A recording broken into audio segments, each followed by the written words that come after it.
What's up, everyone? Um, it's been a couple of days, and I've been thinking about different topics I could talk about. If anyone has different issues or topics they want to talk about, definitely leave me a message on either Facebook or YouTube or whatnot, or just drop some comments below, um, and try to cover those for you. For today's topic, though, we're going to talk about mental health, especially while traveling. Because this is mostly for travelers, but it's also open to anyone going through anything.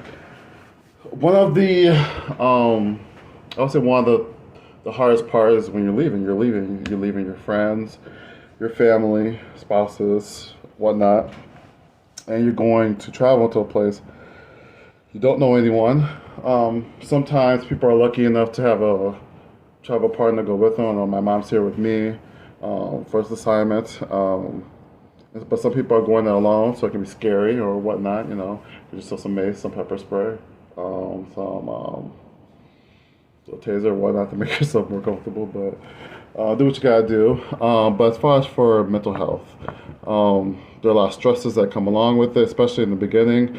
Making sure you have all your stuff turned in a timely manner. Worry about whether you're gonna find a place to stay. When you're starting, do you starting up with enough money? Sometimes you won't get paid for the first couple of weeks, and then after that it'll start flowing in. But depending on your contract or agency you're with or whatnot, it can be tough. So, I kind of just want to provide. So all this stuff can be researched. I always say, do your own research too. That's how I find out things. I've done my own research and I just share with you guys. So. As far as my company, I work with MAS Medical Staffing. I'm on my first assignment here in Maine. I am working in Biddeford, Maine, but living in Saco, Maine, which is the next small town over. I'm on a 13-week assignment here working for one of the hospitals, and I'm doing a med-surg float for 13 weeks. And my mother's here also. She is an LPN working in one of the long-term care facilities here. And we'll be ending about the same time in February, give or take a couple weeks, whatnot. We decided to do this, jump in this first one together, just, get the lay of the land, see how this whole process works and everything, But as far as getting back to the mental health side of it, there are, I would say a good resource are always going to be other travelers. Try to, engage with other travelers, ask them, hey, where you're staying, where you're from, introduce yourself, network with other travelers. This can be valuable for many, many different reasons.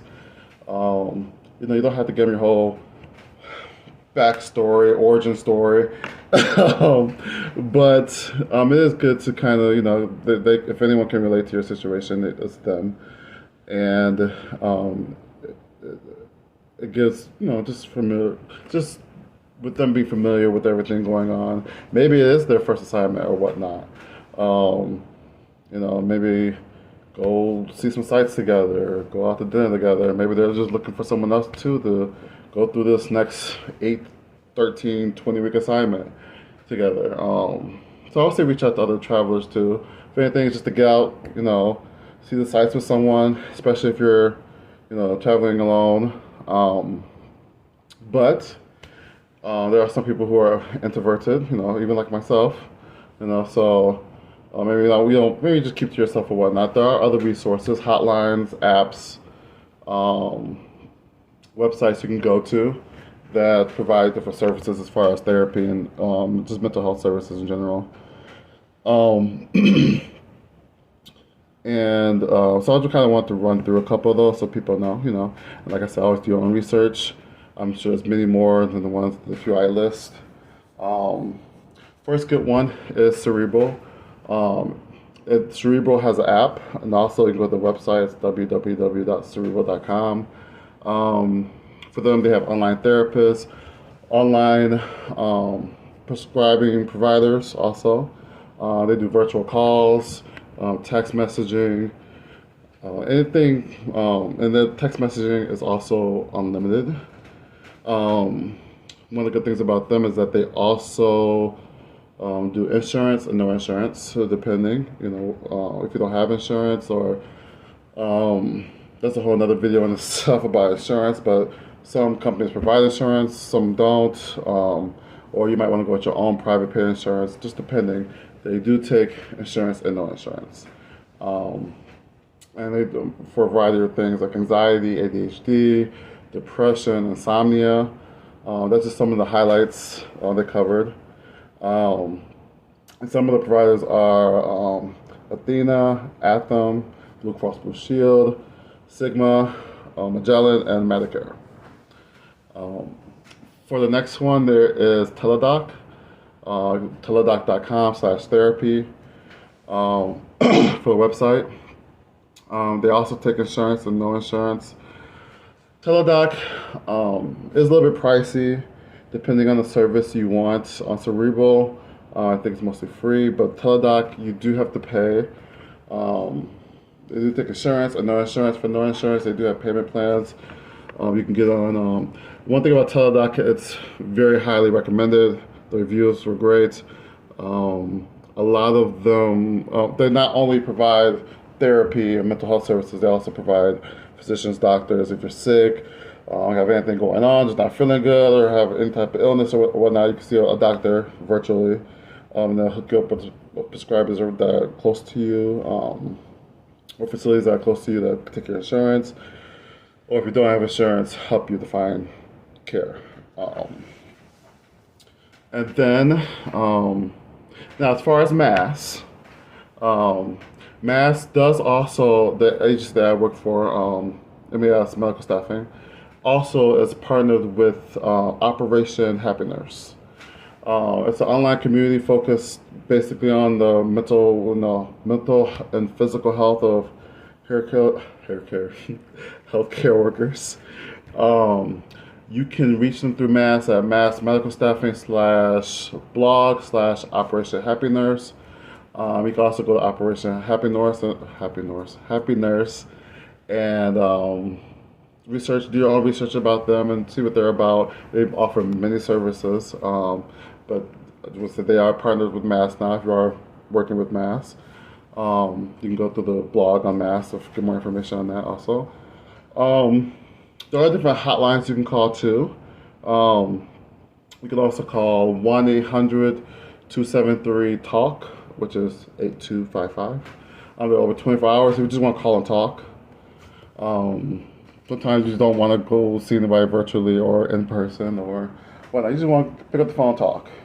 Any issues going on, they can help you.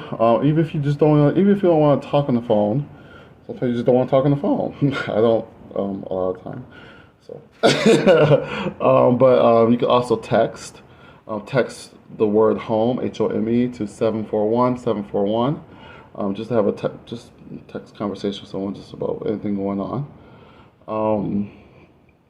Those are just some of the many resources that can help you out if you're just trying to figure out some things, especially while on assignment. Like I said, you're away from your loved ones, you're away from everything that's familiar to you. One thing I also suggest doing is for each, give yourself some type of goal for each assignment. Pick a new hobby. Every time you go on assignment, you want to learn a new skill, or just learn anything. Maybe it's like a language, an instrument. This was mine. I figured I needed a hobby, so I was like, okay, well, when I started this, I was very frustrated that I could not find information that I wanted. As far as being a travel CNA, I would go on YouTube and see the flashy flare, and it's cool to have that stuff. But I was like, some of the videos I was watching, I was like, okay, well, I still have at least 70% of the same questions I wanted answered than that. That's another thing. I just kind of want to come and just give you straight facts. There might be some flair here and there, but I definitely just wanted to hear straight facts out. And as I learn, spread the knowledge. because this is my first assignment, so I'm learning all this as I go. I just feel like it could be more helpful for others who just starting to, or even have been in it for a while now. So, just to make some things easier. Well, thank you. And that video was a lot quicker than I thought it was going to be. I probably talked a little bit too fast, maybe. I don't know. But anyway, mental health is a very important thing. And if you need to reach out, just reach out. All right, thank you.